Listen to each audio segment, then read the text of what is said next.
ನೋಡಿರಿ, ಪ್ರಜಾತಂತ್ರದಲ್ಲಿ ಯಾರು ಬೇಕಾದರೂ ನಿಲ್ಬೋದು. ಆದ್ರೆ ಒಂದಂತರೂ ಈ ದೇಶದಲ್ಲಿ ಒಂದು ಕಾನೂನು ತರಬೇಕು, ತಿದ್ದುಪಡಿ ಏನಂದರೆ ಕಾನೂನಿನಲ್ಲಿ ಅದೇನೆಂದರೆ, ಒಮ್ಮೆ MLA ನಾ ಈಗ ಇದ್ದೀನಿ, ಬಿಜಾಪುರ MLA ಇದ್ದೀನಿ, ನಾಳೆ ಯಾವುದೋ ಒಂದು ಕರ್ನಾಟಕ ವಿಧಾನಸಭೆ ಯಾವುದೋ ಒಂದು ಉಪಚುನಾವಣೆ ನಡೀತಾ ಅಲ್ಲಿ ಹೋಗಿ ನಿಂದಿರ್ತೀನಿ ಅನ್ನೋಂಥದ್ದು ಇದು ಒಳ್ಳೆಯದಲ್ಲ. ಇದು ಕಾನೂನು ತಂದು ಒಂದು MLA ಅಥವಾ ಒಂದು MP ಅಲ್ಲಿ ಹಾಲಿ ಇದ್ದಾಗ ಮತ್ತೊಂದು ವಿಧಾನಸಭೆ ಅಥವಾ ಲೋಕಸಭೆಗೆ ಸ್ಪರ್ಧೆ ಮಾಡುವಂಥ ಅವಕಾಶವನ್ನು ಚುನಾವಣಾ ಆಯೋಗ ತಿದ್ದುಪಡಿ ಮಾಡಿ ಕೊಡಬಾರ್ದು. ಯಾಕಂದ್ರೆ ಈಗ ನಾನು ಬಿಜಾಪುರ MLA ಇದ್ದೀನಿ, ನಾಳೆ ಮತ್ತು ಮೊನ್ನೆ ಹಂಗೆ ಆಯಿತು, ಬೆಳಗಾವಿಗೆ ನಿಲ್ಲಂದರು, ಬಾಗಲಕೋಟೆಗೆ ನಿಲ್ಲಂದರು, ಅವು ಮತ್ತು ಬಿಜಾಪುರ ಖಾಲಿ ಆಗ್ತಿತ್ತು. ಕಂಟಿನ್ಯೂ ಚುನಾವಣೆ ಆಗಬಾರ್ದು ರಾಜ್ಯದಲ್ಲಿ. ಯಾಕಂದ್ರೆ ಏನಾಗ್ತದೆ, ಒಂದು ಚುನಾವಣೆ ಅಂದರೆ ಕನಿಷ್ಠ 2 ತಿಂಗಳು ಚುನಾವಣೆ ನೀತಿ ಸಂಹಿತೆ ಬರೋದ್ರಿಂದ ನಮ್ಮ ಯಾವ ಅಭಿವೃದ್ಧಿ ಕೆಲಸ ಆಗೋದಿಲ್ಲ. ಅದಕ್ಕೆ ನಾವು ಚುನಾವಣಾ ಆಯೋಗಕ್ಕೆ ವಿನಂತಿ ಮಾಡ್ಕೋದೇನೆಂದರೆ, ಯಾರು ಸಿಟ್ಟಿಂಗ್ MLA ಸಿಟ್ಟಿಂಗ್ MP ಏನದಾರ ವಿಧಾನಸಭೆಗಾಗಲಿ ಲೋಕಸಭೆಗೆ ನಿಲ್ಲಕ್ಕೆ ಅವಕಾಶವನ್ನು ಕೊಡಬಾರ್ದು.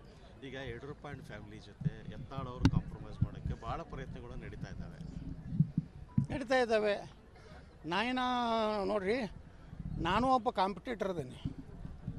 ಏನಂತೇಳಿ ಅವರು ನನ್ನ ಜೋಡ ಷರತ್ತು ಹಾಕ್ತಾರೆ. ನನಗೆ ಹೇಳಿದ್ರು ರಾಷ್ಟ್ರೀಯ ಪ್ರಧಾನ ಕಾರ್ಯದರ್ಶಿ ಮಾಡ್ತೀವಿ ಅಂತ. ನಾವು ವಿಜೇಂದ್ರ ಹೇಳಿದ, ನೀನೇ ರಾಷ್ಟ್ರೀಯ ಪ್ರಧಾನ ಕಾರ್ಯದರ್ಶಿಗೂ ನಾ ರಾಜ್ಯಾಧ್ಯಕ್ಷ ಆಗ್ತಂತೇಳಿ.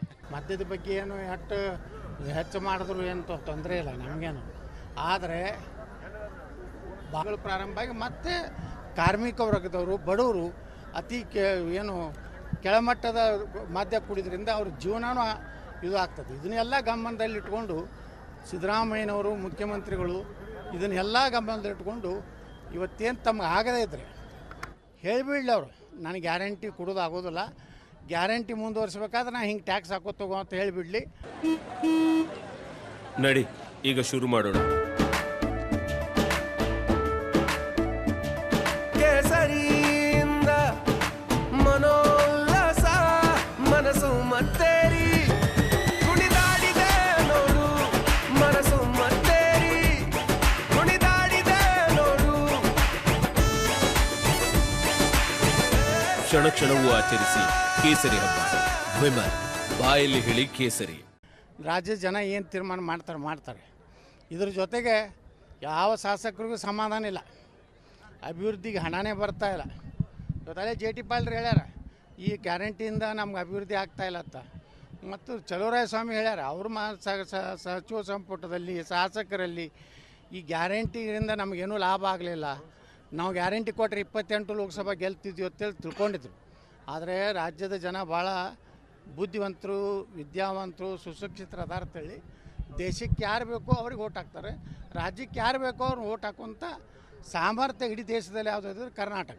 ಅದನ್ನು ಈ ಗ್ಯಾರಂಟಿಗೆ ಆಸೆ ಆಮಿಷಗೊಳಗಾಗದೆ ನಮ್ಮ ರಾಜ್ಯದ ಜನ ಈ ಚುನಾವಣೆ, ಲೋಕಸಭೆ ಚುನಾವಣೆ ಇನ್ನೂ ನಮ್ಮ ತಪ್ಪಿನಿಂದಾಗಿದೆ. ನಮ್ಮ ಪಾರ್ಟಿಯವರು ಒಳ ಒಪ್ಪಂದದಿಂದ ಕೆಲವೊಂದು ಸೀಟ್ ಕಳ್ಕೊಂಡಿದ್ದೀವಿ ಹೊರತು ಭಾರತೀಯ ಜನತಾ ಪಾರ್ಟಿ ನರೇಂದ್ರ ಮೋದಿಯವ್ರ ವಿಶ್ವಾಸದ ಕಡಿಮೆ ಆಗಿಲ್ಲ ಕರ್ನಾಟಕದಲ್ಲಿ.